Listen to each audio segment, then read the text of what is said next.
আজকে আমরা যেই মুভিটি দেখব সেটি একটি মালায়াম হরর মুভি। মুভিটি একজন লেখকের জীবনে ঘটে যাওয়া সত্য ঘটনার ওপর নির্মাণ করা হয়েছে। মুভিটি শুরু হয় 1964 সালের দৃশ্য দেখিয়ে। গাছপালায় ঘেরা সমুদ্রের পাশের এক এলাকা। একজন লেখক যার নাম বশির রিকশায় বসে সিগারেট টানছিল। রিকশা এসে থামে একটি পুরানো পরিত্যক্ত বাড়ির সামনে। বশির সাহেব রিকশা থেকে নেমে বাড়ির সেই গেট দিয়ে ভেতরে প্রবেশ করলেও তার সাথে থাকা কুলি ও রিকশাওয়ালা বাড়ির ভেতরে প্রবেশ করে না। বাড়ির উঠানের মাঝে ছিল একটি গভীর কুয়া। কুয়াটি কতটা গভীর ছিল তা বশির সাহেব একটি পাথর ফেলেই বুঝতে পারে। বশির সাহেব বাড়ির ভেতরে প্রবেশ করে। এদিক ওদিক ঘুরে ঘুরে দেখে একটি ঘরের দরজায় তালা ঝুলছে। ঘরের ভিতরে ঢুকতে চাইলেও উপায় নেই, কারণ এই তালার চাবি তার কাছে নেই। বশির সাহেব সব কিছু মুছে ঝেড়ে পরিষ্কার করে থাকার মতো করে নেয়। তারপর বশির সাহেব বের হয় দুপুরে খাবার জন্য। রাস্তায় তার সাথে দেখা হয় সেখানকার পিয়নের সাথে। কথায় কথায় বশির সাহেব বলে সে রাস্তার পাশের ওই দোতলা বাড়িতে থাকা শুরু করেছে, যা শুনে পিয়নের মুখ শুকিয়ে যায়, কিন্তু পিয়ন কিছুই বলে না। তারপর বশির সাহেব একটি হোটেলে আসে আর বলে তাকে দুপুর ও রাতের খাবার বাড়িতে পৌঁছে দিতে, যা শুনে সেখানে থাকা সবারও পিয়নের মতোই মুখ শুকিয়ে যায়। হোটেল মালিক বাহানাস্বরূপ বলে তাদের লাঞ্চ বক্সটি ভেঙে গেছে, তাই খাবার ডেলিভারি করতে পারবে না। বশির কিছু ভেবে বলে লাঞ্চ বক্স না হলে থালাতেই না হয় খাবার পাঠিয়ে দিবেন। তাতেও মালিকের কাছ থেকে কোনো সাড়া না পেলে বশির সাহেব বলে ব্যাপার না, আমি তাহলে না হয় এসে খেয়ে যাব। বুঝা গেল মালিক জোর বাঁচা বেঁচে গেল। তারপর বশির সাহেব সেখান থেকে তার বন্ধুর মেসে আসে। দরজা ধাক্কা দিতেই দরজা খুলে তার বন্ধুর মামা। বশির সাহেবের বন্ধুরা বাড়িওয়ালা ভেবে লুকিয়েছিল। তারপর বশিরকে দেখে সবাই বের হয়ে আড্ডায় মেতে ওঠে। বশির সাহেব বলে তোরা আমাকে বাড়ি খুঁজে দিতে না পারলেও আমি 2 দিনের মধ্যেই থাকার ব্যবস্থা করে ফেলেছি।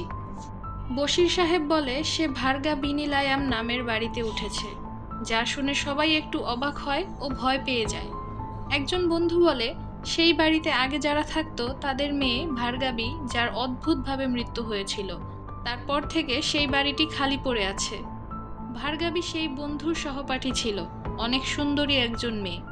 ভার্গাবীর সেখানকার একজন ছেলে নাম শশী কুমারের সাথে প্রেমের সম্পর্ক ছিল। হঠাৎ শশী কুমার শহরে চলে আসে আর ভার্গাবীকে বলে সে অন্য মেয়েকে বিয়ে করেছে, আর সেই কারণেই ভার্গাবী বাড়ির সেই কুয়োতে ঝাঁপ দিয়ে সুইসাইড করে। আর তখন থেকেই ভার্গাবীর আত্মা সেই বাড়িতে ঘুরে বেড়ায়। এই কারণে কেউ দিনের বেলাতেও সেই বাড়িতে যেতে চায় না। অনেকে তো আবার নাকি ভার্গাবীর আত্মাকেও দেখেছে। বশির কুমার চুপচাপ সব শুনে সেখান থেকে বাড়ির উদ্দেশ্যে বেরিয়ে পড়ে। অন্ধকার রাস্তা পার করে বাড়ি ফিরে কুয়োর সামনে দাঁড়িয়ে বশির সাহেব বলে ভার্গাবীজি, আমি না জেনেই সকালে এখানে পাথর মেরেছি, তার জন্য ক্ষমা চাইছি। তখন গাছের ভিতরে বশির সাহেব দুটো জলে চোখ দেখতে পায়। একটি পাথর ছুঁড়ে মেরে দেখে সেখান থেকে একটি কুকুর বেরিয়ে গেল। বশির সাহেব আবারও সেখানে থাকা তুলসী গাছের দিকে তাকিয়ে বলে আমার জমানো সব টাকা দিয়ে 2 মাসের জন্য এই বাড়ি ভাড়া নিয়েছি, এখন আর যাওয়ার কোনো জায়গা নেই। তখনই আবারও কিছুর শব্দ হয়। দেখে একটি ইঁদুর শুকনো পাতার উপর দিয়ে দৌড়ে যাচ্ছে। বশির সাহেব মন শান্ত করে বাড়ির দিকে টর্চ ধরে বলে আমি কি বাড়িতে ঢুকতে পারি? বশির সাহেব বাড়ির ভেতরে প্রবেশ করলে দেখা যায় বাড়ির গেট দিয়ে কেউ বেরিয়ে গেল। বশির গ্রামোফোনে গান বাজিয়ে চলে আসে কুয়োর সামনে গোসল করার জন্য। কুয়োর উল্টো পাশে একটি কালো বিড়ালকে দেখা যায়, আর দেখা যায় সাদা শাড়ি পরে বসে আছে ভার্গাবীজি। গোসল শেষ করে বশির এসে লিখতে বসে ভার্গাবীর কাহিনী নিজের কাগজে কলমে ফুটিয়ে তোলার কথা চিন্তা করে, কিন্তু আজ আর লেখে না, শুয়ে পড়ে। এইদিকে টেবিলে থাকা হারিকেনের আলো একাই বেড়ে যায় আর ডায়েরির পাতা পাল্টাতে থাকে। বশির সাহেব সকালে ঘুম থেকে উঠে ভার্গাবীকে শুভ সকাল জানায় আর চলে আসে হোটেলে। হোটেলে সবাই তাকে দেখে অবাক হয়, কারণ এই বাড়িতে এক রাত থেকেও সে কিভাবে বেঁচে গেছে। হোটেল মালিক বশিরকে জিজ্ঞাসা করে কাল রাতে কিছু হয়নি আপনার সাথে? বশির বলে কি হবে বলুন তো। হোটেল মালিক বলে গত বছর এমএন স্যারের বোন ও তার স্বামী এই বাড়িতে থাকতে আসে, কিন্তু এক রাতের বেশি সেখানে থাকতে পারে না। বশির সাহেব জানতে চায় এই এমএন স্যার কে। হোটেল মালিক বলে এখানকার সবাই এমএন স্যারকে অনেক সম্মান করে। এমএন হচ্ছে ভার্গাবীর মামাতো ভাই। হোটেল মালিক বলে আপনি একটু সাবধানে থাকবেন, সেই বাড়ির একটি রুমে এখনো ভার্গাবির অনেক জিনিসপত্র আছে। ভার্গাবি এই বাড়িতে অনেক রূপে ঘুরে বেড়ায়, কখনো বিড়াল, কুকুর, ইঁদুর, আবার কখনো সাপ। এইদিকে বাড়িতে দেখা যায় একাই গ্রামোফোন বাজতে শুরু করে, আর কেউ চেয়ারটি ঘুরিয়ে সেখানে বসে। বশির বাড়িতে ফেরার সময় তার বন্ধুদের সাথে দেখা হয়। বন্ধুরাও তাকে জিজ্ঞাসা করে রাতে কিছু ঘটেছে কিনা। বশির কোনো কথা না বলে বাড়ি ফিরে আসে। বাড়ি ফিরে বশির বলতে থাকে, ভার্গাবিজি, আমি যদি আপনার কাহিনী লিখি তাহলে কেমন হয়? এই বলে বশির তার লেখায় মন দেয়। তখনই বশির বাহির থেকে কিছুর শব্দ শুনতে পায়। বাহিরে এসে দেখে কেউ জানালা ভেঙে হয়তো চুরি করার চেষ্টা করেছে। এই ঘরে হয়তো বা দামি কিছু আছে। এটা ভার্গাবির ঘর, যেখানে তালা ঝুলছে। বশির তালা ভেঙে ঘরে ঢুকে। ঘরে ঢুকতেই দেখে একটি বক্স মাটিতে পড়ে আছে। চোর হয়তো বা এটিও নিতে চেয়েছিল। বশির বক্সটি খুলে একটি ছবি পায়। ছবিতে ছিল এক অপরূপ সুন্দরী মেয়ে, ভার্গাবি। বশির ঘরটি পরিষ্কার করে রেখে সমুদ্রের পাশে বসে তার ডায়েরিতে কিছু লিখতে থাকে। রাতে বাড়িতে একজন অচেনা লোক আসে, আর সে ভার্গাবিকে দেখে ভয় পেয়ে চিৎকার করে। শব্দ শুনে বশির বাহিরে আসলে দেখে লোকটি মাটিতে ছটফট করছে। বশির তাকে ঘরে নিয়ে আসে। লোকটির নাম বাড়িকান্নি। এই গ্রামে নতুন কাজের জন্য এসেছে। লোকটি বলে, বাড়িতে এসেই দেখি শাড়ি পরা একজন, আর সে হঠাৎ করেই আমার গলা চেপে ধরল। অনেক ভয় পেয়ে গিয়েছিলাম। বশির লোকটিকে এই বাড়িতে কাজ করতে বলে। লোকটিও রাজি হয়ে যায়। বশির বাইরে এসে ভার্গাবিকে বলে, লোকটি গরিব, এখানে কাজ করবে, তাকে আপনি বাড়িতে থাকতে দিন। পরদিন তারা দুজন মিলে বাড়ি পরিষ্কার করে। রাতে বশির যায় খাবার আনতে, আর বাড়িকান্নি বারান্দায় বসে কিছু করছিল। তখন বাড়িকান্নির সামনে একটি কালো বিড়াল এসে ভয়ঙ্কর দৃষ্টিতে তার দিকে তাকিয়ে থাকে। তখন উপর থেকে নূপুরের শব্দ ভেসে আসে, যা শুনে বিড়ালটি চলে যায়। আবারও ভেসে আসে সেতারের সুর। বাড়িকান্নি ভাবে, বাবুর স্ত্রী তো খুব সুন্দর সেতার বাজায়। পরদিন বাড়িকান্নি বশিরের চিঠি নিয়ে আসে বশিরের বন্ধুদের বাড়ি। তারপর বাড়ি ফিরে কাজে লেগে যায়। বশির দড়ি বেয়ে কুয়োতে নামতে থাকে। দড়িটি বাড়িকান্নি ধরে রেখেছিল। বাড়িকান্নি হাঁচি দিতেই দড়িটি হাত থেকে ছুটে যায়, আর বশির কুয়োতে পড়ে যায়। বাড়িকান্নি কিছু না বুঝতে পেরে দৌড়ে আসে বশিরের বন্ধুদের কাছে, সবাইকে সবটা খুলে বলে। তখন বাড়িকান্নি জানতে পারে সে এতদিন যাকে বশিরের স্ত্রী ভেবেছে সে আসলে সেখানে থাকা আত্মা। যা শুনে বাড়িকান্নি অজ্ঞান হয়ে যায়। জ্ঞান ফিরলে দেখে বশির বসে আছে। কুয়োতে কি হয়েছে বশিরের সাথে তা মনে নেই। কেউ যেন তাকে উপরে উঠতে সাহায্য করেছে। তবে বাড়িকান্নি আর সেই বাড়িতে যেতে রাজি হয় না। বশির একাই ফিরে বাড়িতে। দিনের পর দিন কাটতে থাকে, কিন্তু কেন জানি বশির তার লেখা লিখতে পারছিল না। পূর্ণিমার রাতে নীল আলোকে লক্ষ্য করে বশির সমুদ্রের দিকে এগিয়ে যায়। সমুদ্রে সাদা শাড়ি পরা ভার্গাবি। যেই বশির তাকে ধরতে যাবে তখনই এক দমকা হাওয়ায় সব মিলিয়ে যায়। বশির বাড়ি ফিরে টেবিলে ভার্গাবির ছবি রেখে লিখতে বসে। তখনই শুনতে পায় নূপুরের শব্দ, যা শুনে বশির কিছুটা ভয় পেয়ে যায়। বশির জানালা দিয়ে তাকিয়ে দেখে সামনের গাছে ভার্গাবি দোলনায় দুলছে, যা বশির বিশ্বাস করতে পারছিল না। বাহিরে এসে দেখে কেউই নেই। ঘরে এসে বশির টেবিলে একটি চিরকুট পায়, সাথে নানুকুট্টা নামের একজনের লেখা একটি চিঠি। বশির তার বন্ধুদের কাছে নানুকুট্টার ব্যাপারে জানতে চায়। বশিরের বন্ধু বলে লোকটি নাকি ব্ল্যাক ম্যাজিকে বিশ্বাস করত। তারপর বশির ভার্গাবির দুই বান্ধবীর সাথে দেখা করে। সে ভার্গাবির মায়ের সাথেও দেখা করে। বশির কিছু একটা সূত্র মিলাতে চাইছিল। সে ভার্গাবির সাথে দিন দিন জড়িয়ে যাচ্ছে। সেদিন রাতে বশির কুয়োর কাছে কিছু শব্দ শুনতে পায়। বাহিরে এসে দেখতে গেলে কেউ তাকে ছুরি মেরে মারার চেষ্টা করে, কিন্তু এই যাত্রায় বশির বেঁচে যায়।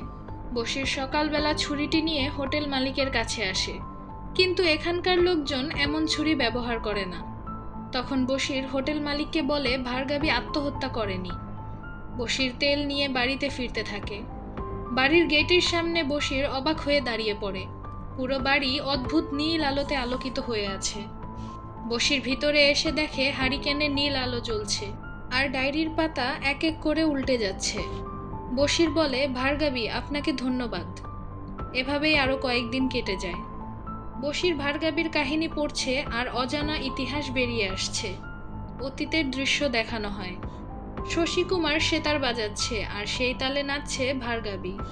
ভার্গাবির সাথে শশী কুমারের দেখা হয় গুরু হিসাবে। কলেজে অ্যানিভার্সারিতে আসার সময় গাড়িতে নানুকুট্টাকেও দেখা যায়। সে একজন দক্ষ শিকারী। সেদিন রাতে শশী ডিনার করে ভার্গাবীর বাড়িতে, যা মোটেও নানুকুট্টা পছন্দ করে না। দিন দিন ভার্গাবী ও শশী কুমারের প্রেম বেড়ে চলে। একদিন নানুকুট্টা দেয়ালের উপর রাখা ভার্গাবীর চিঠি পায়, যা দেখে নানুকুট্টা সব বুঝতে পারে আর ভার্গাবী ও শশীকে ফলো করতে শুরু করে। নানুকুট্টা ভার্গাবীর মার কাছে ভার্গাবীকে বিয়ে করার প্রস্তাব দেয়। এতে ভার্গাবীর মা কিছুটা ইতস্তত বোধ করে। তখন ভার্গাবী সেখানে আসলে নানুকুট্টা তাকেও বিয়ের কথা বলে। ভার্গাবী তখন বলে সে কোনোদিনও তাকে বিয়ে করবে না, যা নানুকুট্টার পছন্দ হয় না। পরদিন ভার্গাবী শশীকে বলে তাদের বিয়ের কথা নিয়ে ভাবা উচিত।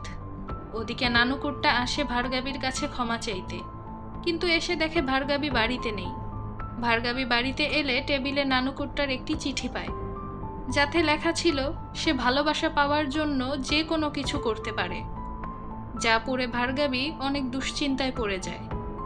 একদিন রাতে বাড়ি ফেরার সময় শশীর ওপর কেউ কালো জাদু করা বোমা হামলা করে। শশী কোনো মতে বেঁচে যায় আর সিদ্ধান্ত নেয় সে কিছুদিনের জন্য লখনৌ যাবে। এ কথা সে ভার্গাবীকে জানায় আর 6 মাসের সময় চেয়ে নেয়। ফিরেই সে ভার্গাবীকে বিয়ে করবে এই কথা বলে। তাদের এই কথা নানুকুট্টা শুনে ফেলে। স্টেশনে দেখা হয় শশী ও নানুকুট্টার। নানুকুট্টা দিল্লি যাবে। সে শশীকে একটি খাবারের প্যাকেট দেয় আর বলে এটি ভার্গাবী দিয়েছে। ট্রেনে এই খাবার খাওয়ার পরই তার শরীর খারাপ করতে থাকে। তখন নানুকুট্টা তাকে সাহায্য না করে তার দিকে তাকিয়ে হাসতে থাকে। শশীকে চাদর দিয়ে ঢেকে শশীর সব জিনিসপত্র নিয়ে ট্রেন থেকে নেমে যায়। ট্রেন চলতে শুরু করে। তারপর কিছুদিন কেটে যায়। ভার্গাবী প্রতিদিন আশায় থাকে, কিন্তু তার কাছে কোনো চিঠি আসে না। 1 মাস কেটে যায়। এদিকে নানুকুট্টা ভার্গাবীকে বিয়ে করার জন্য মরিয়া হয়ে পড়ে, কিন্তু ভার্গাবী কোনোভাবেই রাজি হয় না। রাতে ভার্গাবী দেয়ালের সামনে দাঁড়িয়ে আছে। তখন সেখানে নানুকুট্টা আসে আর বলে অপেক্ষা করো না, ট্রেনে শশীকে আমি বিষ মিশানো খাবার দিয়ে বলেছিলাম এটা ভার্গাবী দিয়েছে। শশী কোনো সন্দেহ না করেই সব খাবার খেয়ে নেয়। শশী কখনো লখনৌ পৌঁছায়নি। ভার্গাবী এসব কথা শুনে কষ্টে মাটিতে বসে পড়ে আর নানুকুট্টাকে সজোরে একটি থাপ্পড় মারে, যাতে নানুকুট্টা রেগে যায় আর ভার্গাবীর চুলের মুঠি ধরে তাকে কুয়োতে ফেলে দেয়। নানুকুট্টা সেখানে একটি মিথ্যা চিঠি রেখে দেয়, যার মাধ্যমে সবাই জানে ভার্গাবী আত্মহত্যা করেছে। বসির কুয়োর দিকে তাকিয়ে আছে আর বলছে ভার্গাবীর কাহিনী কি সত্য? তখন সেখানে আসে নানুকুট্টা। বসির বলে আপনার জন্যই অপেক্ষা করছিলাম, এমএন সাহেব ওরফে নানুকুট্টা। নানুকুট্টা বলে কালকে বালি আসবে এই কুয়ো ভরার জন্য, আর এই কুয়োর সাথে চাপা পড়বে তুমি, কারণ তোমার বেঁচে থাকাটা আমার জন্য মোটেও সুবিধার হবে না। নানুকুট্টা বলে কাহিনীতে একটু ভুল হয়েছে।